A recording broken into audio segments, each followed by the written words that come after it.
నమస్తే కళ్యాణ్ గారు. నమస్తే అమ్మా. నమస్తే అండి. కళ్యాణ్ గారు, ఎప్పుడు మనం మెయిల్స్ వస్తాయి, నెక్స్ట్ ఫోన్ కాల్స్ ద్వారా వాళ్ళతో మనం మాట్లాడుతూ ఉంటాం కదా. ఈసారి మనకు ఒక బాధితురాలు డైరెక్ట్ గా మీతో మాట్లాడాలి, డైరెక్ట్ గా మీ దగ్గర నుంచి ఒక అంటే సలహాను తీసుకోవాలని మన స్టూడియోకి వచ్చారండి. లక్ష్మి తన పేరు, అమలాపురం నుంచి వచ్చారు. మీరు ఓకే అంటే నేను ఒకసారి స్టూడియోలోకి ఇన్వైట్ చేసేస్తాను. లక్ష్మి రండి.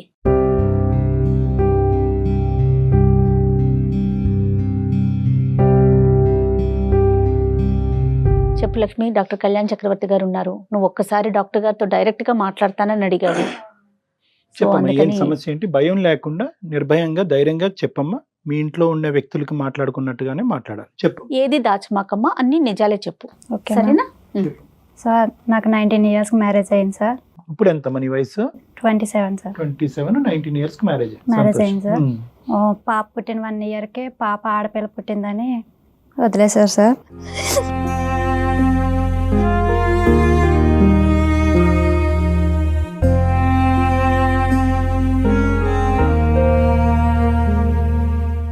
కాదమ్మా, పెద్దల పెళ్ళేనా అది?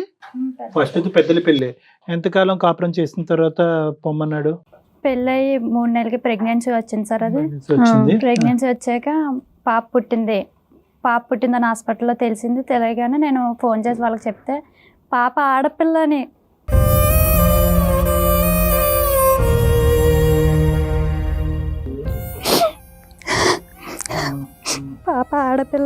చూడడానికి రాలేదు.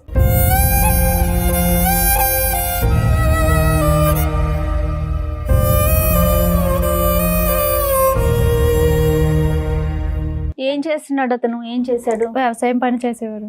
వ్యవసాయం. మరి అత్తయ్య మామయ్య మీ కుటుంబం ఎట్లా? వాళ్ళు వ్యవసాయం పని చేసేవారు.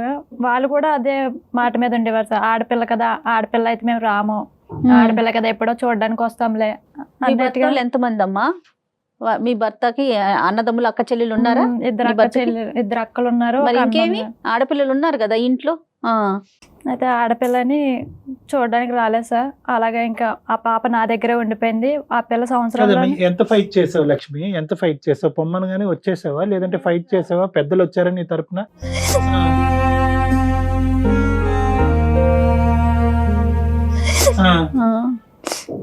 నేను పెద్దల ద్వారా వెళ్ళి మాట్లాడించాను సార్. మాట్లాడిస్తే వాళ్ళు మొద్దు నాకు అమ్మాయి నచ్చలేదు, ఆ పిల్ల నాకు నచ్చలేదు, మేము కోర్టుకేసుకుంటామని కోర్టుకేసుకున్నారు సార్. కోర్టుకేసుకున్నాక మేము 5 సంవత్సరాలు ఫైట్ చేసాం. 5 సంవత్సరాలు? 5 సంవత్సరాలు చేసాం సార్. నాకు హస్బెండ్ కావాలి, నా బిడ్డకి తండ్రి కావాలి అని.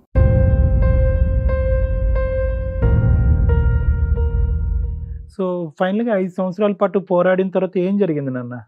5 సంవత్సరాలు పడాక పిల్లనిచ్చేయమన్నారు సార్. పిల్లనిచ్చేయమంటే పిల్లని ఎలా పెంచుతావు? భార్యతో పాటు ఆడపిల్ల వద్దు గానీ ఓన్కి ఆడపిల్ల అయితే కావాలా అంటే నువ్వు ఎలాగ ఇవ్వనేమో. కాదు డాక్టర్ గారు, అసలు ఆడపిల్ల పుట్టిందనే ఈ అమ్మాయిని వద్దనుకున్నాడు కదా, మళ్ళీ పిల్లను ఇచ్చేసే భార్య వద్దంటే? ఇప్పుడు నువ్వు ఏదో విధంగా విసిగి వేసారిపోయి కోర్టు పరిధిలోంచి నువ్వు తప్పుకోవాలి అంటే కనుక ఏంటంటే నీ దగ్గర ఉండేటటువంటి నీ ప్రాణం ఏదంటే నీ పిల్లని నాకు ఈ అంటే కనుక అమ్మ ఇది ఇంకో 5 సంవత్సరాల పాటు తిరిగి నా పిల్లలు కూడా నాకు కాకుండా పోద్దనే ఒక తల్లి ఇంకేం చేస్తామ్మా? ఏదో సాక్కుంటాను పిల్లని చెప్పుకుని ఎత్తుకుని వచ్చి నీకు దండం రా బాబు, నువ్వు లేకపోయినా పర్వాలేదని అంటే ఏమైనా ఇచ్చాడమ్మా? ఏమి ఇవ్వలేదు సార్. పిల్ల పేరుని ఏదైనా ఇమ్మన్నారు కోర్టు, ఏమి ఇవ్వలేదు సార్. ఏమన్నా ఆస్తులు అట్లా ఏమన్నా ఉన్నాయా వాళ్ళకి? ఉన్నాయి సార్, భూమి గేదెలు అవి ఉన్నాయి. మెయింటెనెన్స్ అదేం అడగలేదమ్మా? నెలసరి బ్రతుకు తెరుగు గురించి ఏం అడగలేదా? అలాగే ఏం అడగలేదు. అంటే మేము 50,000 కట్నం ఇచ్చాం, 50కి 50 లక్ష ఇచ్చాడు సార్. ఇచ్చాడు, ₹1,00,000 ఇచ్చాడు. ఏం మాత్రం ₹1,00,000? పిల్లకి ఏమి ఇవ్వలేదమ్మా? పిల్లకి ఏమి స్కూల్ ఫీజులు కడతానని ఆ ఒప్పందాలు ఏం జరగలేదు? ఏమీ అనలేదు సార్. అదొక్కటే అడిగాడు, పిల్లని ఇస్తే పెంచుతా లేకపోతే సత్తే పారేస్తాను.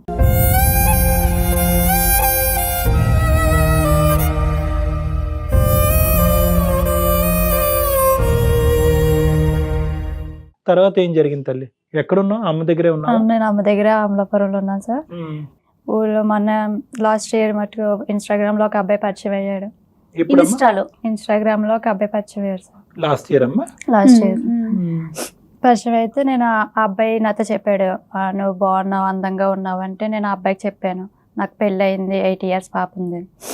పెళ్ళి అయ్యి విడాకులు తీసుకున్నాను, పాప ఉంది అంటే. ఎక్కడున్నావు ఇప్పుడు? నువ్వు హైదరాబాద్ లోనే అమ్మ ఉన్నావు? ప్రస్తుతం హైదరాబాద్ లోనే ఉన్నాను ఏం సార్. చేస్తున్నావు అమ్మా? ఇంట్లో పాచి పని చేసుకుంటా బ్రతుకుతున్నాను సార్. ఇంట్లో. అప్పుడు ఎక్కడున్నావు? ఈ అబ్బాయి పరిచయం అయినప్పుడు ఇన్స్టాగ్రామ్ లో అమలాపురంలో ఉన్నాను. అక్కడే ఉన్నావు. అక్కడ ఏమైనా చేసేదాను అమ్మ విడాకులు అయిన తర్వాత? ఇంట్లోనే ఉండేదాను? లేదు సార్, అక్కడ చిన్న పనులు ఉంటాయి కదా, వ్యవసాయం పనులకి వెళ్ళేది. అమ్మ నాన్న చూసుకునేవారు? నాన్న లేరు సార్, అమ్మ ఒక్కతే. అమ్మ లేరు, నాన్న లేరు, చనిపోయారమ్మ నాన్న? అవును సార్. అమ్మ ఒక్కతే. అమ్మ ఒక్కతే. నువ్వు అక్కడే వచ్చి చిన్న చిన్న పనులు చేసుకునేదానివి. మరి మధ్యలో సంబంధాలు చూడలేదమ్మా అమ్మాలు విడాకులు అయిన తర్వాత? లేదు సార్, నేను ఆ పిల్లని ఎవరో సరిగా చూసేవాళ్ళు రారేమో అని నేను ఇప్పుడు చేసుకోలేదు. పాప బట్టి నువ్వు నిర్ణయం తీసుకోవాలి కదా. తీసుకోలేదు. సరే తల్లి. ఇతను ఎవరమ్మా? ఇతనితో ఏమైంది?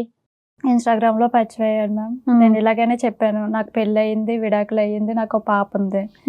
అయితే అబ్బాయి ఓ 4 రోజులు చాటింగ్ చేసి నేను పెళ్లి చేసుకుంటాను, నీ బిడ్డకి తండ్రి స్థానాన్ని ఇస్తాను అని నమ్మించాడు. వాడి పరిస్థితి ఏంటమ్మా? వాడు ఎక్కడ ఉంటాడు, ఏం చేస్తాడు? ఆ అబ్బాయి బెంగళూరులో ఉంటాడు సార్, మెకానిక్ వర్క్ చేస్తాడు. కలిసారా మీరు? ఓన్లీ పరిచయం మాటల వరకేనా తల్లి? మాటల వరకే మ్యామ్. 1 నెల మాట్లాడుకున్నాం. తర్వాత అబ్బాయి నీకు మంచి జీవితాన్ని ఇస్తాను అని నా పిల్లకి ఒక 4 రోజులు ఇంకా మ్యారేజ్ ఫిక్స్ అవుతుంది అనగా పాప పేరున ఒక అకౌంట్ తీపించాడు. ఈ 4 రోజులు చాటింగ్ లో ఏం నడిచింది అది కొద్దిగా చెప్పు నాన్న. వాడు ఎక్కడుంటాడు, వాళ్ళ అమ్మ నాన్న ఎక్కడ, వాడు బెంగళూరులో ఎలా ఉండేవాడు, వాడికి ఇంతకు ముందు పెళ్ళి అయ్యిందా? 1,00,000 ప్రశ్నలు ఉంటాయి. ఇందులో ఒకటైనా అడిగావా? లేదు సార్, నేనేమి అడగలేదు. ఏ ఊరు ఎక్కడ ఉంటారో అదొక్కటే అడిగాను సార్. ఓన్లీ పిల్లకి స్థానాన్ని, తండ్రి స్థానాన్ని, నీకు భర్త స్థానాన్ని ఇచ్చేటప్పటికి మీరు పడిపోతారమ్మా. సరేలే, ఏం అనుమానం రాలేదారా? అమ్మ నాన్నకి అన్నావా? అమ్మ నేను ఇలా ఒకటితో ఇన్స్టాగ్రామ్ లో చాటింగ్ చేస్తున్నాను, ఎవరికైనా చెప్పావా? 2 స్థానాలు ఇస్తాను అబ్బాయి అన్నాడు. పెళ్లి చేసుకుంటాడు అనగానే నేను మా ఇంట్లో వాళ్ళకి చెప్పాను. చెప్తే మా ఇంట్లో వాళ్ళు వద్దు, అట్లా నమ్మొద్దు అంటే ఆ అబ్బాయి డైరెక్ట్గా మా అమ్మ వాళ్ళది నెంబర్ అడిగి వాళ్ళకి ఫోన్ చేసి మీ అమ్మాయికి మంచి జీవితం ఇస్తాం, మీ మనవరాలకి తండ్రి స్థానాన్ని ఇస్తాం, ఆ బిడ్డను బాగా చూసుకుంటానంటే ఇంకా తెలియగా నాకు ఇంకేం కావాలి, అదే నా బిడ్డను చూసుకోవడమే కదా కావాలని 8 years అలాగా ఆగాను. చుట్టుపక్కల కూడా పెళ్లి చేయవా పెళ్లి చేయవా కూడా అతను మీకు డైరెక్ట్ గా కలవలేదు? కలవలేదు. ఫోనుల్లోనే, అంతా ఫోనుల్లోనే. ఏ తల్లి?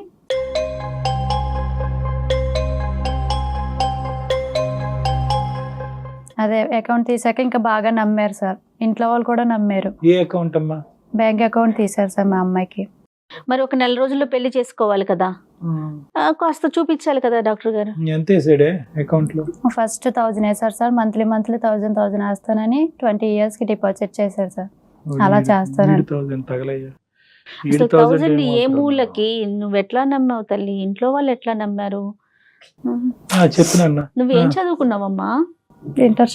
ఇంటర్ చదువుకున్నావు. అతను అసలు రీజన్ ఏం చెప్పాడమ్మా? ఫస్ట్ అతను ఆడపిల్ల ఒకటేనా, లేకపోతే నీ మీద ఏమన్నా అనుమానమా, లేకపోతే మీరు చెప్పిన కట్నం ఇవ్వకపోవటమా, ఇంకా అట్లా ఏమన్నా చెప్తాడా? ఏమన్నా చెప్పాడా? సార్ ఆ అబ్బాయికి వదిన గారితో అఫైర్ ఉంది, అది చూసేయడం వల్ల నన్ను వద్దనుకున్నారు.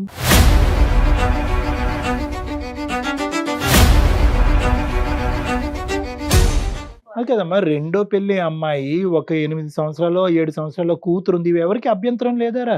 వాళ్ళ అమ్మకి గట్ట చెప్పలేదు సార్. కూతురు అనేమో అది ముఖ్యం. సో ఏమన్నాడంటే కనుక కూతురు పుట్టింది, ఇంకో పెళ్లి అయిందనే అంశం దాచిపెట్టు అని నిన్ను అన్నాడు. అది నువ్వు దాచిపెట్టావు. పెళ్లి మొదటి పెళ్లి కూడా దాచిపెట్టావు. ఇతనికి ఒక్కడికే తెలుసు, వాళ్ళ అమ్మకి తెలియదు. వాళ్ళ అమ్మకి ఎవరికీ తెలుసు. చూడండి కళ్యాణ్ గారు ఎంత తెలివిగా చేశాడంటే, పిల్లుందన్న విషయం ప్రపంచానికి తెలియకూడదని చెప్పాడు. కానీ నువ్వు ఎట్లా నమ్మావమ్మా? కన్న కూతుర్ని నువ్వు చూపించొద్దంటే అతన్ని ఎట్లా నమ్మి మోసపోయావు? ఏం లేదమ్మా, ఇదంతా వాడు ఒక గేమ్ ఆడాడు. నువ్వు దేని గురించి అయితే ఆశపడి కక్కుర్తుపడి ఆశిస్తున్నావో కరెక్ట్ గా అది బాగా రీడ్ చేశాడు. అది ఏమీ లేదు.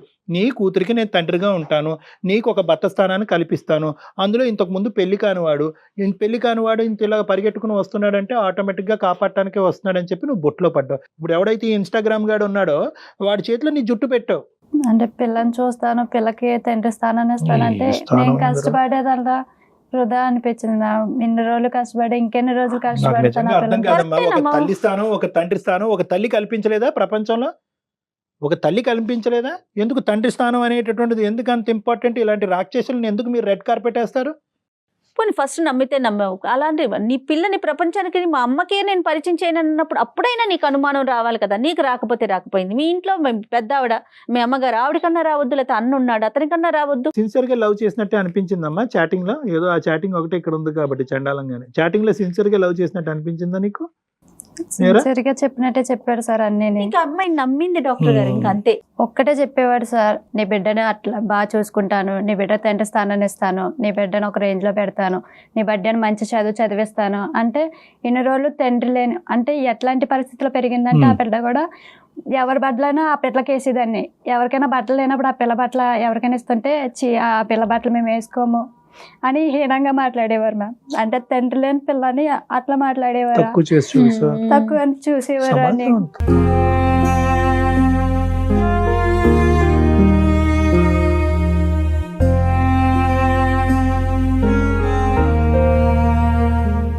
సడన్ గా ఈ అబ్బాయి వచ్చి మీ బిడ్డకి తండ్రి స్థానం అంటే, నాకన్నా ముందు నా బిడ్డ వంక చూస్తున్నారు కదా, మేమే చూడట్లేదు, ఎవడో వచ్చి చూస్తున్నారు కదా అని మేము ఒక ఆశపడ్డాను అంతే. చూసారా జయ గారు, వాడు ఈ అమ్మాయి గురించి అన్నట్టు రాలేదు. ఈ అమ్మాయి వీక్నెస్ ఏంటి, ఆ బిడ్డకి ఇంత అవమానం కలుగుతుంది, నీ బిడ్డకి కేవలం ఒక తండ్రి స్థానం, దాని గురించే నేను వస్తున్నాను, నీ గురించి కాదు అన్నట్టుగా పిక్చర్ చేసేటప్పటికి ఇంకా అతను గీసినటువంటి ఆ గిరిలోని ఈ అమ్మాయి పోయింది. కాదండి, ఆడపిల్లలకి ఏదైతే వీక్ పాయింట్ ఉంటుందో చూసారా, ఒక తల్లి హృదయం అనేది ఉంటుంది, అది తల్లికే తెలుస్తుందండి. ఆ పాయింట్ని పట్టుకుని మోసం చేశాడు కదా, ఎంత అన్యాయం కదా కళ్యాణ్ గారు. తర్వాత ఏమైందమ్మా? తిరుపతి కొండ మీద పెళ్లి చేశారు మ్యామ్. పెళ్లి చేశాక నేను వాళ్ళతో పాటు వెళ్ళిపోయాను. నన్ను ఒక్కదాన్ని వాళ్ళు తీసుకెళ్లారు. పర్లేదు, 3 నెలలు బాగానే గడిచింది. 3 నెలలు గడిచాక మరి ఏమనుకున్నారో తెలియదు, నాకు ప్రెగ్నెన్సీ అని తెలిసింది. ప్రెగ్నెన్సీ అని తెలిసాక వారం రోజుల నుంచి మా అత్త డ్రింకులు ఇవ్వడం, మజ్జిగ కలపడం, ఆ అమ్మాయి చేత్తోనే ఇచ్చేది, ఏది ఇచ్చినా ఒక ఫ్రూట్ ఇవ్వడం, నువ్వు బలంగా వీక్గా ఉంటున్నావు, బలంగా తిను అని బలవంతంగా పెట్టేది.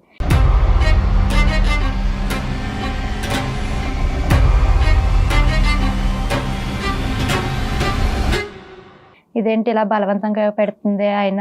నాకు అప్పటి నుంచి గుండెలో నుంచి నొప్పి వచ్చేది.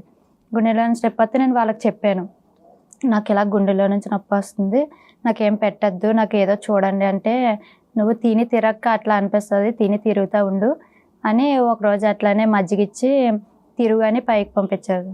అలాగే మజ్జిగ తాగేసి పైకి వెళ్ళి తిరిగి కిందకు వస్తుంటే మెట్ల మీద నుంచి పడిపోయాను.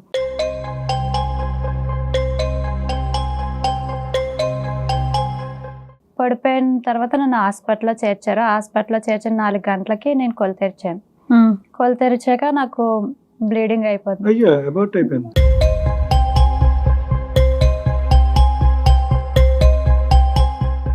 బ్లీడింగ్ అయిపోతుంటే నేను డాక్టర్లు పిలిచి నాకు ఏదో అయిపోతుందంటే, బ్లీడింగ్ అవుతుంది నీకంటే మా హస్బెండ్ వచ్చి ఆమె ప్రెగ్నెన్సీ అన్నారు. ప్రెగ్నెన్సీ అయితే లేదు, ప్రెగ్నెన్సీ పోయిందంటే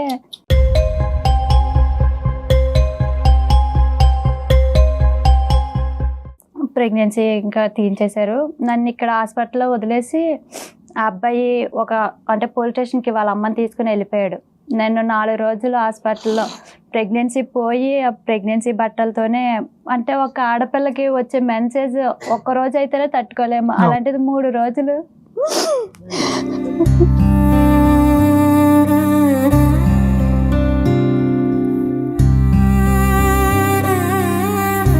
ఎవరు లేరు నాకు తోడు, మా అమ్మ లేదు, హస్బెండ్ లేడు, ఎవరు లేరు.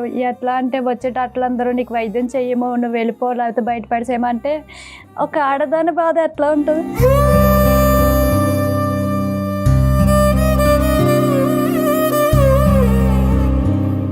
4 రోజులు నరకం అనుభవించాను సార్.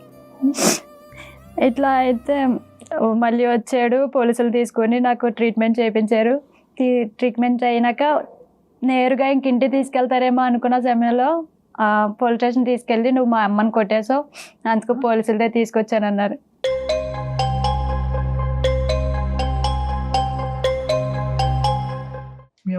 వాళ్ళ అమ్మని కొట్టావమ్మా నువ్వు? నేను కొట్టలేదు సార్, నేను ఏమీ చేయలేదు. హాస్పిటల్ నుంచి మహానుభావుడు పోలీస్ స్టేషన్ తీసుకెళ్లి పోలీస్ స్టేషన్ లో అన్నాడు, నువ్వు మా అమ్మని కొట్టేసావు, మీ అమ్మాలకి ఫోన్ చేశారు, నువ్వు పోలీస్ స్టేషన్కి రాకపోతే మీ అమ్మాలని జైల్లో పెడతానని.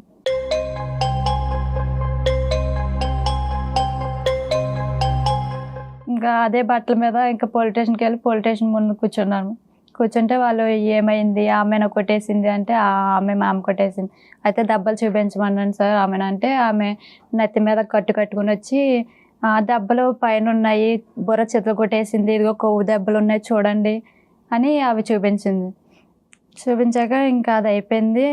అయితే ఏం చేయమంటారు, నేను కొట్టలేదు, ఆమె అలా నాటకం ఆడుతుంది అంటే లేదు, నీ పరిస్థితి బాగోలేదు, నువ్వు అంతా ఒంటి నిండా రక్తం మరకలతో ఉన్నావు, నువ్వు ఇలా కాదు, మీ ఇంటికి వెళ్ళిపో 1 నెల రోజులు, తర్వాత వాళ్ళు ఇక్కడ ఏం జరిగిందో అంతా చూసుకుని నెమ్మదిగా తీసుకొస్తారంటే నేను నిజంగా నమ్మా. ఇక్కడ ఏదో జరిగిందేమో, అది నాకు తెలియట్లేదు, 1 నెల రోజే కదా రెస్ట్ తీసుకుని వద్దాం అని ఇంకా అదే తీసుకెళ్దాం సార్. ఇంక మళ్ళీ తీసుకురాలేదు. ఎక్కడికి వెళ్ళావమ్మా? బెంగళూరు నుంచి అమలాపురం బెంగళూరు నుంచి అమలాపురం. బెంగళూరు ఎప్పుడు వెళ్ళారు? పెళ్లి అవగానే బెంగళూరు తీసుకెళ్ళిపోయారు సార్. అక్కడ మీ అత్తయ్య కూడా ఉంటది, మీరు ముగ్గురు కలిసి ఉండేవాళ్ళ? ముగ్గురు కలిసి ఉండేవారు. నీతో బానే ఉండేదమ్మా ఆవిడ? ఆమె అట్లానే సార్, నువ్వేం తెచ్చో, కట్నం ఎట్టా తేలేదు, ఉత్తినే వచ్చో, సోఫాల్లో కూర్చుంటున్నావు, మంచం మీద దొరుకుతున్నావు అన్నట్టుగా మాట్లాడేది. తెలిసిందంటావమ్మా మీ అత్తగారికి నీకు వేరే ఆడపిల్ల ఉంది, ఇంతకు ముందు పెళ్ళయిందన్న అంశం పెళ్ళైన తర్వాత తెలిసిందా? ఎందుకు ఆవిడకి ఇంత ఇదిగా మారిపోయింది? ఇష్టపూర్వకంగానే చేసుకున్న ఆవిడ? తెలుసు సార్.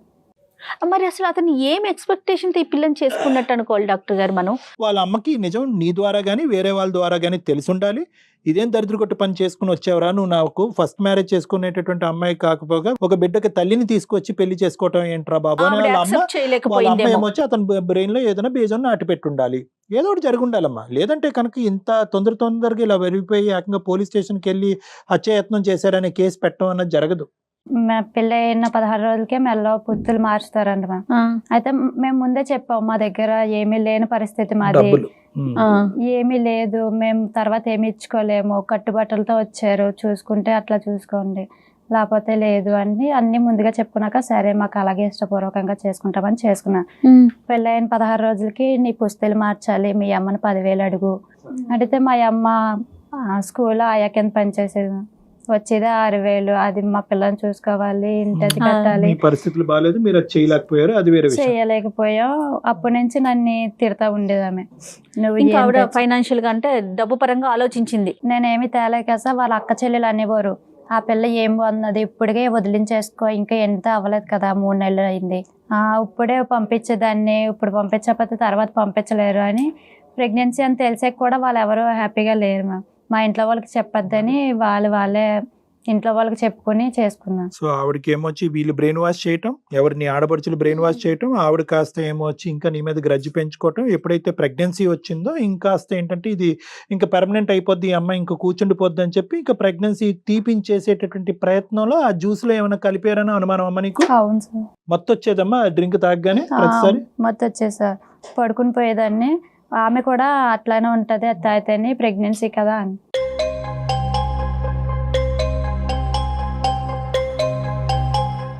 మీ ఆయన కూడా అందులో ఉన్నాడా? ఆ డ్రింక్ ఆ జ్యూస్ బహుశా ఏమైనా కలిపి ఉంటే కనుక అందులో మీ ఆయన కూడా పాత్రదాడేనా, లేదంటే అతను తెలియకుండా ఇచ్చారు? లేదు సార్, ఇచ్చారు. ఆ అబ్బాయి కూడా నేను ఒకవేళ తాగకపోతే బలవంతంగా పట్టేవాడు.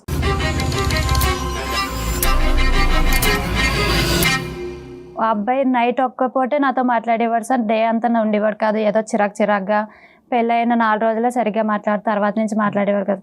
ప్రెగ్నెన్సీ వచ్చిందని తెలిసినా సరే అదో చిరాగ్గా, వద్దు తీయించేసుకో, ఇప్పుడు నీకు అవసరం ఆ పిల్లలు అన్నట్టుగా మాట్లాడేవారు సార్. ఎందుకు అతను ఇప్పుడు అంత వెంటపడి పెళ్లి చేసుకుని, ఆల్రెడీ పిల్ల తల్లి అని తెలిసి కూడా పెళ్లి చేసుకున్నాడు కదా, ఒక 3 months జర్నీలోనే ఆ పిల్లని వద్దు అనుకోవటానికి రీజన్ ఏంటంటారు? మేడం ఒక్కటి నేను చెప్తున్నాను కదా, ఇన్స్టాగ్రామ్ లో జరిగినటువంటి జర్నీకి కూడా పడేటటువంటి మార్కులు 0. ఈ 3 నెలల పాటు వీళ్ళు పెళ్ళి అయిన తర్వాత జరిగినటువంటి ప్రయాణంకి పడే మార్కులు కూడా 0.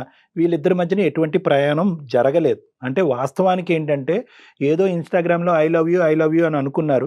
నీ కూతురికి నేను తండ్రిగా ఉంటానని చెప్పి ఈ అమ్మాయికి కావాల్సినటువంటి ఒక బంగారు అవకాశాన్ని చూపెట్టారు. ఈ అమ్మాయి లొంగిపోయింది, మనవడు కూడా స్పీడ్గా వచ్చాడు, చేసేసుకున్నారు. వాస్తవాలు అనేటటువంటిది, ప్రపంచం అనేటటువంటిది కేవలం ఇన్స్టాగ్రామ్ ద్వారా ప్రేమించుకోవటం కాదు, దాని వెనకతల కుటుంబం అనేటటువంటిది ఉంటుంది. మనిద్దరం ప్రేమించుకుని ఒక చోట ఉండటం వేరు, మనతో పాటు వేరే వాళ్ళు ఉండటం వేరు అనేది ఎప్పుడైతే కనుక ఈ అమ్మాయి వెళ్ళి ఆ తల్లితో పాటు ఉందో, అత్తగారితో పాటు ఉందో వాస్తవాలు తెలిసింది. ఆటోమేటిక్గా ఏంటంటే ఈ అబ్బాయికి కూడా అరే ఏమీ లేని దానికి ఏంటి అసలైనటువంటి సీక్రెట్ రివీల్ చేయకుండానే ఈ అమ్మాయి కరెక్ట్ కాదు అని నేను 2 ఆడవాళ్ళు మన ఇంట్లో మాట్లాడుతున్నారు. 2 ముగ్గురు ఆడవాళ్ళు, వాళ్ళ అమ్మని ప్లస్ 2 అక్క చెల్లు.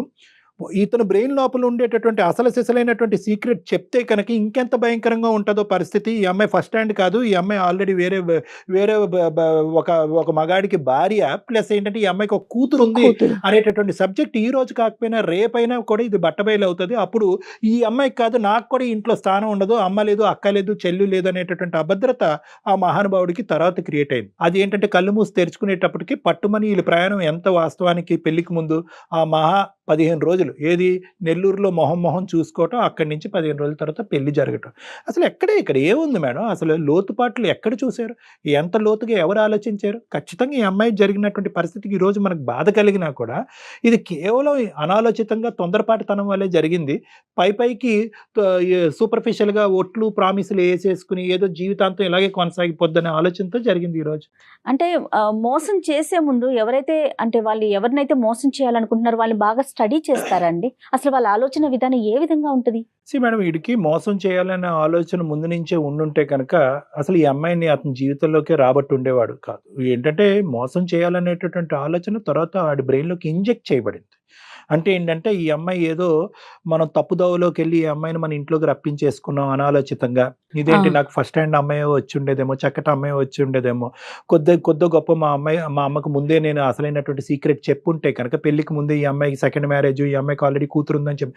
సో ఈ విశ్లేషణ అనేటటువంటిది వాడి జీవితంలో తర్వాత వచ్చింది. ముందు మోసం చేసేవాడైతే పెళ్ళెందుకు చేసుకుంటాడు మేడం? తర్వాత నుంచి వాడి చీటింగ్ మైండ్ స్టార్ట్ అయింది. ఎప్పుడైతే కనుక వాళ్ళ అమ్మతో కూడా చేయి కలిపి, ఖచ్చితంగా ఈ అమ్మాయి బ్యాక్గ్రౌండ్ కూడా వాడు చెప్పుంటాడు. చేయి కలిపి ఇద్దరు ఒకే డ్రింక్ లో ఇచ్చి అబార్షన్ అయ్యేంత వరకు చేశారు. ఈ అమ్మాయి ప్రాణాలే పోయి ఉండేవేమో. అబార్షన్ మాట దేవుడు ఎరుగు ఏం కల్పించారో దరిద్రులు. ఈ అమ్మాయికి ముందే పెళ్లి అయ్యింది. ఎందుకంటే ఈ అమ్మాయి కూడా డౌటీగా చెప్తుంది. ఈ అమ్మాయికి ఏం తెలీదు. ఈ కథ అంతా కూడా ఆవిడకి మోసేటప్పటికి ఆ మహాతల్లి విషం కాస్త ఇక్కడ వరకు వచ్చి, అరే 100 కూడా ఈ అమ్మాయిని మనం వదిలించుకోవాలరా. ప్లాన్ నెంబర్ 1, స్టెప్ నెంబర్ 1 ఏంటంటే ఏదో విధంగా అబార్ట్ చేసేయాలి. ఎందుకంటే బిడ్డ అన్నారు అంటే కనుక జీవితాంతం ఈ అమ్మాయి మన ఇంట్లోనే కూర్చుంటది. నెంబర్ 1. నెంబర్ 2, ఈ అమ్మాయికి వెనక ముందు ఎవరు లేరు, ఈ అమ్మాయిని కాపాడటానికి కూడా ఎవరు లేరు, వాళ్ళ తల్లి ఎక్కడో మారుమూల ప్రాంతాన్ని ఉంటుంది అనేటటువంటి నెంబర్ 2. నెంబర్ 3 ఏంటంటే హత్యాయత్నం అనేటటువంటి పెద్ద అబాండం. ఈ అమ్మాయి శరీరం ఎంత ఉంది, ఈ అమ్మాయి రాడ్డు పట్టుకోవటం ఏంటి, ఆవిడ్ని కొట్టడం ఏంటి, ఈ అమ్మాయి గట్టిగా గాలేస్తేనే ఈ అమ్మాయి ఎగిరిపోయేటట్టుంది. అలాంటి అభియోగం పెట్టేటప్పటికి వీళ్ళు వణుకుపోయి షేక్ అయిపోయి ఇది ఎందుకు వచ్చిన బాదరా బాబు అని చెప్పి ఆటోమేటిక్గా అక్కడి నుంచి నిష్క్రమిస్తారు. అదే జరుగుతుంది బహుశా. పోలీస్ స్టేషన్ లో కేసు ఏం పెట్టారమ్మా? నీ మీద ఏం పెట్టారు? హత్యాయత్నమా? హత్యాయత్నమా. ఆ అమ్మాయి నన్ను చంపేపోయింది, నా ఆస్తి అంతా దోచుకుందాం అనుకుంది. ఇట్లా పెడితే అప్పుడు ఏమీ వినే పరిస్థితుల్లో లేను, నేను మాట్లాడే పరిస్థితులు ఏమీ లేను సార్. నేను ఒక శవంలాగా మూల కూర్చొని ఉన్నా. అలా మూల ఉంటే వాళ్ళు చెప్పేది అలా చూస్తున్నాను అంతే. పోలీస్ స్టేషన్ ఎవరు ఏమీ సాయం పడలేదు సార్. వచ్చి ఇంకా మా అమ్మాయిలు ఇంకా రక్త మార్కులతో ఉన్న గుడ్డ కూడా ఏదో ఒకటి బట్టలు ఇవ్వండి అంటే ఏమి బట్టలు ఇవ్వలేదు. ఇవ్వకపోతే ఆ నైటీతోనే రక్తం మరకలతో ఉంటే మా అమ్మతో పాటు ఇంకా ఆమె వచ్చారు. అమ్మ అప్పుడే ఎందుకు వచ్చిందమ్మా? హాస్పిటల్లో ఉండగా ఎందుకు రాలేదు అమ్మ? వాళ్ళకి తెలియదు సార్. హాస్పిటల్లో వేసిన మరుసటి రోజు వీళ్ళందరికీ ఫోన్ చేస్తే అమలాపురం నుంచి బెంగళూరు రావడానికి 1 డే పడింది. తర్వాత మళ్ళీ మీ అమ్మని నిన్ను కలుసుకోవటం పోలీస్ స్టేషన్ లోనే? పోలీస్ స్టేషన్ రక్తం మరకల్లో పోలీస్ స్టేషన్ లో చూసుకున్నాం. ఇంత భయంకరంగా ఉందమ్మా ప్రపంచం అసలు. తర్వాత అమ్మ నిన్ను తీసుకుని అమలాపురం వెళ్ళిపోయిందమ్మా. ఏం తల్లి? అడిగారు సార్ వాళ్ళు, చాలా బతిలాడారు. నాది నగలు ఉన్నాయి, నగలు కూడా అవి అన్ని తీసేశారు హాస్పిటల్లోనే. చౌలి, మ్యాటెల్, ఉంగరాలు, మెల్ల తాడు అంతా తీసేసారు. అయితే ఏదైనా ఇవ్వండి పిల్లకి అంటే మేమేమి ఇవ్వము, ఇంకా మీరే తీసుకెళ్ళండి, ఎలాగోలా తీసుకెళ్ళండి అంటే మా అమ్మ వాళ్ళ ఇంకా నైటీ ఆ రక్త మార్కులు అవి కప్పి చెంగు అలా కప్పి తీసుకొచ్చారు సార్ ఇద్దరు.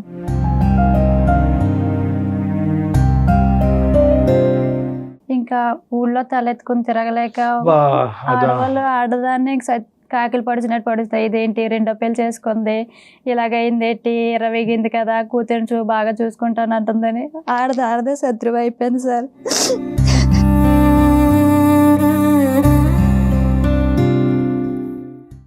ఇంకా అమ్మాయి ఈ రోజు బతికి మన స్టూడియో వరకు వచ్చిందంటే నిజంగా ఎందుకు బ్రతకాలండి? ఎందుకు బ్రతికి ఎవరి గురించి బతకాలి? కేవలం ఆడపిల్ల గురించి బతకాలి అంతే. నీ కోసం నువ్వు బ్రతకాలి, నీ బిడ్డ కోసం బ్రతకాలమ్మా.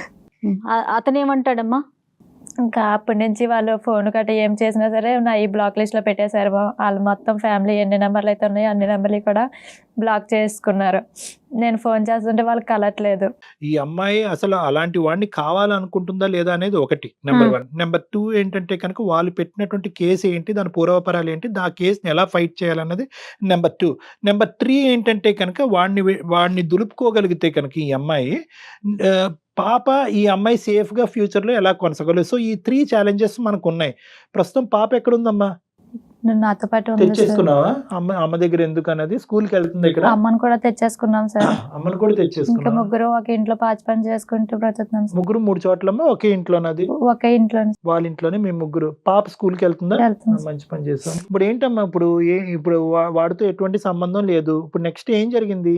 ఎందుకు వచ్చావు ఈ రోజు మా దగ్గరికి? సార్ నేను ప్రతిరోజు ఒక ఆడపిల్లని పెట్టుకుని, అంటే ఒక విధవరాలు ఉంటుంది, ఒక మొగుడు వదిలేసిన వాళ్ళు ఉంటారు, ఇలాగా వెనకాల తల్లిని చూస్తాను పిల్లని చూస్తానని ఎవరు వెళ్ళద్దు. నేను అంటే ఇక్కడ 1 ఇయర్ అయ్యింది మ్యారేజ్ అయ్యి. నేను 1 ఇయర్ కూడా ఒకటే బాధపడ్డా, నా అలాగే ఎంతమంది బాధపడుతున్నారు, ఇలాగే బాధపడుతున్నారా అందరూ అని. తల్లిని చూస్తానని, చెల్లిని చూస్తానని, పిల్లని చూస్తానని నమ్మద్దు అని. వెళ్ళే మెసేజ్ అమ్మా. సో మగాడు వచ్చేటటువంటి దారులు చాలా ఉంటాయి. మీ లోకంలో ఉండేటటువంటి ఆ బలహీనతను వాడిని కరెక్ట్గా క్యాలిక్యులేట్ చేసుకుని ఎక్కడ నొక్కాలో అక్కడ నొక్కుతాడు. జాగ్రత్త అండి ఆడవాళ్ళు అని చెప్తున్నావు, అంతే కదా? అవును సార్. కాదమ్మా లక్ష్మి, అసలు ఇప్పుడు నువ్వేం చేద్దాం అనుకుంటున్నావు? వాళ్ళు కేసు పెట్టారు మ్యామ్. మేము తిరిగి లాయర్ని పెట్టుకునేంత స్తోమత అయితే మాకు లేదు. ఇంకేమీ చేయలేదు అని. అప్పుడు నా అబ్బాయితో మాట్లాడదామంటే ఆ అబ్బాయి నా ఫోన్ స్విచ్ ఆఫ్ చేయట్లేదు, నా ఫోన్ ఏమీ ఎత్తట్లేదు. ఒకసారి మీరు కాల్ చేసి మాట్లాడండి మ్యామ్, మీ ఫోన్ ఎత్తుతాడేమో అని. కదమ్మా, నీకేంటి ఇప్పుడు ఆ కేసు పరంగా ఏమైనా నోటీస్ వచ్చిందా నీకు? ఆ కేసు అవన్నీ? అవును సార్. నాకు వచ్చి మీకు స్తోమత లేక ఆ నోటీస్ కి రెస్పాండ్ అవ్వలేదు. అవును సార్. సో ఏంటంటే ఒకప్పుడు నీకు ఆర్థిక పరమైనటువంటి స్తోమత లేకపోతే కనుక నీలాంటి వాళ్ళు కొన్ని కోట్లాది మంది ఇండియాలో ఉన్నారమ్మా. అందరికీ స్తోమత ఉండాలి, లాయర్ని పోషించాలి, ప్రైవేట్ లాయర్ని పెట్టుకోవాలని ఉండదు కదా. దానికి ఏంటంటే కోర్టులు ఇప్పుడు ఏదైతే ఈ కోర్టు ప్రాంగణం ఉంటుందో, నెల్లూరు అయితే నెల్లూరు, బెంగళూరు అయితే బెంగళూరు, ఆ ప్రాంగణంలోకి వెళ్ళి లీగల్ సర్వీసెస్ అథారిటీ అనేటటువంటి దాని గురించి వెళ్ళాలి మీరు. లీగల్ సర్వీసెస్ అథారిటీ అని ఉంటుంది అక్కడ పెద్ద బోర్డు పెట్టి. లీగల్ సర్వీసెస్ అథారిటీ అంటే దిక్కు లేనటువంటి వాళ్ళకి, స్తోమత లేనటువంటి వాళ్ళకి, డబ్బులు ఇచ్చి భరించలేనటువంటి వాళ్ళకి ఫ్రీగా గవర్నమెంట్ తరఫున అందించేటువంటి వాళ్ళే కదా ఈ పబ్లిక్ ప్రాసిక్యూటర్స్. వీళ్ళందరూ వాళ్ళు ఉంటారు. సో కాబట్టి ఏంటంటే ఇప్పుడు ఎంతో కొద్ది గొప్ప 7 నెలలు బట్టి నువ్వు కొద్దిగా సంపాదించుకుంటున్నావు కాబట్టి ఈ మహానుభావుడితో మాట్లాడదాం. అతను ఎటువంటి డొంక తిరుగుడు మాటలు చెప్తాడో అనేది మనకు ఆల్రెడీ తెలుసు మనకి. కానీ అతనితో కూడా ఒకసారి మాట్లాడి అతని ఉద్దేశం ఏంటి, ఒకప్పుడు కోర్టు ఏమన్నా అంటే కేసు ఏమన్నా అతను వాపస్ తీసుకుంటాడేమన్నది ఆ ప్రయత్నం కూడా మనం చేద్దాము. విడాకుల గురించి కూడా మీరు ఇద్దరు మాట్లాడుకోవాలి. లేదు కలిసి ప్రయాణం చేయాలంటే ఆ సబ్జెక్ట్ ఎలా ఉందన్నది కూడా అతనితో మాట్లాడాలి మనం. ఏమా చేద్దామంటావా? మరి ఒకసారి సరే నెంబర్ చెప్పు నాకు ఒక్కసారి. 77.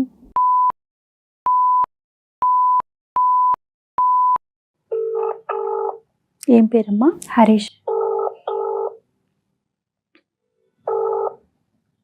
హలో, హరీష్ గారండి? అవునండి. నమస్తే అండి, నేను జయానండి, అందమైన జీవితం ప్రోగ్రామ్ నుంచి మాట్లాడుతున్నాను. చెప్పండి మేడం. మాతో పాటు ఈ ప్రోగ్రామ్కి లక్ష్మి అని మీ భార్య అండి, తను వచ్చింది. ఓకే. తన బాధను చెప్పుకుంటా ఉంది. ఒకసారి డాక్టర్ కళ్యాణ్ చక్రవర్తి గారు కూడా ఉన్నారు, ఆయన సలహా కోసం స్టూడియో దాకా వచ్చిందండి. మీరు అవకాశం ఇస్తే ఒక 5 minutes మీతో మాట్లాడదామని కాల్ చేశాను. ఏం మాట్లాడతారు మేడం?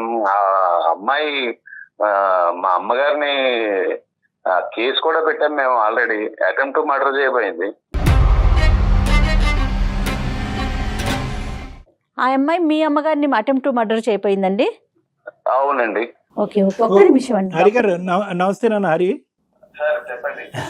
అరే ఇప్పుడు కోర్టు పరిధిలో ఉండేటటువంటి అంశాల గురించి మాట్లాడటానికి మాకు ఎటువంటి అధికారం లేదు. కానీ ఏంటంటే ఈ అమ్మాయి ఒక బాధితురాల స్థానంలో ఈ రోజు మా దగ్గరికి ఒక ఆడపిల్ల వచ్చి తన బాధను ఎలా చెప్పుకుంది అంటే, ఓకే ఆ అమ్మాయి మీ అమ్మగారిని కొట్టబోయిందా చంపబోయిందా అనేటటువంటిది కోర్టు పరిధిలో తేలవలసినటువంటి అంశం. అది కూడా ఇప్పుడు వరకు మేము అమ్మాయికి చెప్తున్నాం, కోర్టును ధిక్కరించద్దమ్మా, ఎవరినైనా ధిక్కరించు, నీకు లీగల్గా హెల్ప్ కావాలంటే అది మేము ప్రొవైడ్ చేయడానికి, లేదంటే మేము ఒక గైడెన్స్ ఇవ్వడానికి మేము రెడీగా ఉన్నాం. ఆ అంశం పక్కన పెడదాం. ఇక్కడ ఏంటంటే ఇక్కడ ముఖ్యంగా మీరు మాకు ఒక 5 minutes కేటాయించడానికి ఒప్పుకున్నారు కాబట్టి నా మనసులో ఉన్న వేదన నేను చెప్తా. ఒక ఆడపిల్లకి ఏమండి హరి గారు, ఒక ఆడపిల్లకి మన సమాజంలో మీ తల్లి కూడా ఒక ఆడపిల్లే, మీ అక్క చెల్లెలు కూడా ఒక ఆడపిల్లే. ఈరోజు ఒక దిక్కు లేనటువంటి పరిస్థితిలో ఈరోజు ఆ అమ్మాయి బురదగుంటలోంచి పడి తేరుకోలేనటువంటి దిక్కు లేనటువంటి పరిస్థితిలో ఈరోజు ఆ అమ్మాయి ఉందండి. ఏంటండి మనం ఒక ఆడపిల్లకి ఇచ్చేటటువంటి ఇంపార్టెన్స్ ఇంతేనా హరి గారు? చెప్పండి. అసలు ఓకే, ఇన్స్టాగ్రామ్లో పరిచయం అయిందని అంటున్నారు, అసలు ఆ పరిచయం ఏంటో ఒకసారి చెప్పండి. అలా కాదు డాక్టర్ గారు, మా అమ్మ కూడా ఒక ఆడదే కదా. ఒక ఆడపిల్ల ఒక అత్తగారిని చంపేయడానికి ప్రయత్నం చేస్తాను. నేను చంపాలనుకోలేదు మ్యామ్, వాళ్ళ అమ్మని మా అమ్మలాగే చూసుకున్నాను. ఆ అమ్మాయిని నోటీసులు కూడా పంపించాము. ఆ అమ్మాయి కోర్టుకి అటెండ్ అవ్వట్లేదు. అదే కోర్టుకి అటెండ్ అవ్వట్లేదు, మేము కోర్టుకి అటెండ్ అవ్వమనే చెప్తున్నాం. మేము కూడా అటెండ్ అవ్వకుండా తప్పించుకుని తిరగమని మేము చెప్పట్లేదు హరి. మేము అడిగేది ఏంటంటే కనుక, ఎటువంటి మర్డర్ చేయబోయింది ఈ అమ్మాయి? ఈ అమ్మాయి శరీరం ఏంటి? ఈ అమ్మాయి కొట్టబోయిందా, చంపబోయిందా, ఎటువంటి పరిస్థితుల్లో కొట్టబోయింది అనేది ఏమైనా మీరు చెప్పాలనుకుంటున్నారా? అవేం మాట్లాడదలుచుకోలేదా? ఏమ్మా కొట్టి చంపిపోయామని చెప్తున్నాడు. నేను ఏం కొట్టలేదు సార్, వాళ్ళ తల్లిని నా తల్లిలాగే చూసుకున్నాను సార్. అది ఓకేనమ్మా. కూతురులా చూసుకోవాలి కానీ నా మీద ఇట్లా వద్దని ప్రెగ్నెన్సీ తీపించేసి హాస్పిటల్ పాలు చేసేసి ఈసారి నన్నే కొట్టేసింది, నన్నే చంపేసింది అన్న ఒక నేరం పెట్టారు. ఒకటే నాకు ఉండేటటువంటి డౌట్ ఏంటంటే, ఈ అమ్మాయి, ఈ మాత్రం శరీరం ఉన్న అమ్మాయి మీ అమ్మగారిని రాడ్డుతో కొట్టి చంపబోయిందంటే కనుక ఒక మానవ మాతృలాగా, ఒక ఒపీనియన్ ఇచ్చే వ్యక్తిలాగా నాకైతే అది నమ్మసక్యంగా అనిపించట్లేదు. మీరు అంత ఇష్టంగా ఇన్స్టాగ్రామ్లో పోస్టులు బట్టి అందులో ఆ బుట్టలో పడిపోయి ఈ అమ్మాయిని లవ్ చేసేసి తొందరపడి ప్రేమించి పెళ్లి చేసుకున్నారా? లేదంటే మీకు ఒక లెక్క ఉందా ఈ అమ్మాయిని పెళ్లి చేసుకోవటంలో? ఏంటి 3 నెలల్లోనే మీ ఇద్దరి మధ్యన జరిగినటువంటి భేదాభిప్రాయాల డిఫరెన్సెస్ ఏంటి అది? ఇంట్లో మనిషిని చంపేయాలనుకుంటే ఏం చేయమంటారు? అసలు ఏమైనా ప్రూఫ్ ఉందా అక్కడ? పోలీసులు కూడా ప్రూఫ్ అడిగితే నువ్వేమైనా చూపించావా అక్కడ? మీ అమ్మాయి ఏమి చూపించలేదు, నువ్వు ఏమి చూపించలేదు, ఏదో కొవ్వు దెబ్బలు ఉన్నాయని చెప్తున్నారు అంతే. దానికి నేను హత్య చేశాను, నేరం చేశాను అని నన్ను, నా పిల్లని ఒక రోడ్డుని పడేశారు. చంపడానికి ట్రై చేసావు. మేము ఆ విషయం పోలీస్ స్టేషన్ లో సరే అరే అది చంపడానికి ట్రై నేను చేస్తా. చంపడానికి ట్రై చేస్తే మీ అమ్మ పోలీస్ స్టేషన్ లో కట్లు తిప్పి చూపించాలి కదా నన్ను ఇట్లా బుర్ర చెదలు కొట్టేసిందని. ఎవరికి చూపించారు? ఎవరు ఏమి చూపించలేదు. మీరు ఇచ్చే డబ్బులకి నోరు మూసుకుని కూర్చున్నారు వాళ్ళు. కాదండి, అబార్షన్ అయ్యి ఆ పిల్ల ఒకటే హాస్పిటల్లో పడుంటే కనీసం మీరెవ్వరు కనీసం మానవత్వంతో కూడా ఆలోచించకుండా, పట్టించుకోకుండా. ఆ అమ్మాయిని జాయిన్ చేసిందే నేను. మా అమ్మని కొట్టేసేసి ఏమీ తెలియనట్టు కళ్ళు తిరిగి పడిపోయినట్టు ఏమైందో అని చెప్పి నేను ఆ అమ్మాయిని హాస్పిటల్లో జాయిన్ చేసి పైకి వెళ్ళి పనికి వెళ్ళిపోయినాడు. వచ్చి నన్ను ఎలా జాయిన్ చేశారు మ్యామ్? నువ్వు పనికి వెళ్ళావంట, నువ్వు అక్కడ లేనేలేవంట, నువ్వు ఎక్కడ జాయిన్ చేసావు? ఎప్పుడు జాయిన్ చేసావు హాస్పిటల్లో? ఇరుగు పొరుగు చూసి నన్ను హాస్పిటల్లో జాయిన్ చేసి నీకు ఫోన్ చేస్తే నువ్వు హాస్పిటల్కి వచ్చావు. రక్త మరకలతో ఉన్న నన్ను మీ అమ్మ గొడవే చెప్తున్నావు కానీ నాకు ట్రీట్మెంట్ చేయనని చెప్పట్లేదు వాళ్ళకి. మీ అమ్మాయికి అంతకు ముందు పెళ్లి అయ్యిందని, బిడ్డ ఉందనేటటువంటి అంశం మీ తల్లి గారికి చెప్పావా? అప్పటికి దాచిపెట్టావా? చెప్పలేదండి. నేను చెప్పలేదు సార్, అదంతా అబద్ధం సార్. ప్రతిదీ కూడా నా దగ్గర ఆ అబ్బాయి టైప్ చేసిన ప్రతిదీ వాట్సాప్ లో ఉంది సార్. అందుకే నన్ను నమ్మించడానికి పెళ్లికి ముందే నాకు పిల్లకి బ్యాంక్ అకౌంట్ తీసి, ఇగో నీ పిల్లకి మంత్లీని తెస్తా, నన్ను ఇట్లా నమ్ము అలా నమ్ము అని ఆ పిల్లడే వేసారులేండి. డబ్బులకేమి 1000 రూపాయలు చాలా ఎక్కువ అమౌంట్ వేశారు. కానీ ఇక్కడ కాన్ఫ్లిక్ట్ ఏంటంటే హరి, నువ్వు చెప్పొద్దు అన్నావంట. అప్పుడు ఆ అమ్మాయి ఏం భయపడిందంటే, ఆ అమ్మాయి ఇప్పుడు దయనీయమైనటువంటి పరిస్థితులు ఏంటంటే, నీ తండ్రి చెప్తాను సార్, ఆ అమ్మాయి నాకు మా ఇంట్లో చెప్పొద్దని చెప్పింది. చెప్పొద్దని చెప్తే కనుక నువ్వెందుకు అయిపోతావులే కానీ, భలేవాడివే కానీ నువ్వెందుకు అయిపోతావు? నువ్వు ఎంతకాలం చెప్పకుండా ఉంటావు? రేపొద్దున పండగ పబ్బానికి ఎక్కడికి అదేం దాచిపెట్టేదన్నా? అదేమన్నా ఎలక పిల్ల దాచిపెట్టడానికి? నువ్వు అదే ఈ కాకమ్మ కబుర్లు అన్ని చెప్పొద్దులే కానీ, ఇప్పుడు బేసికలీ ఆ అమ్మాయికి ఏంటంటే తండ్రి తండ్రి తండ్రి అనే స్థానం గురించి నీ వెనకట్లు వచ్చింది. నువ్వేమో వచ్చి ఆ అమ్మాయికి పెద్ద కాలీఫ్లవర్ పెట్టావు చెవులో, నేను చెప్పనని చెప్పి ఆ అమ్మాయిని నమ్మింది. ఫైనల్ గా నువ్వు చెప్పావా లేదా మీ అమ్మగారికి? చెప్పానండి. బాగా కావాల్సినటువంటి అంశం ఏంటంటే హరి, ఈ అమ్మాయితో పాటు నువ్వు ప్రయాణం కొనసాగించాలని అనుకుంటున్నావా లేదా? ఏ కారణాల చేత ప్రేమించి పెళ్లి చేసుకున్నావా? తొందరపాట, వాస్తవా? ఎందుకు ఆ అమ్మాయి లేదు? కొనసాగించాలనుకోవట్లేదండి. కొనసాగించాలనుకోవట్లేదు. కన్న తల్లిని చంపేయబోయిన అమ్మాయితో నేను ఎలా కలిసి ఉంటానండి? నువ్వు అదే పాట పాడతావు. ఇంకా అది కాదయ్యా, ఇప్పుడు ఆ కేసు అనేటటువంటిది కోర్టులో తేలుతుంది. ఎందుకంటే అక్కడ నువ్వు కూడా ప్రత్యక్ష సాక్షి కాదు.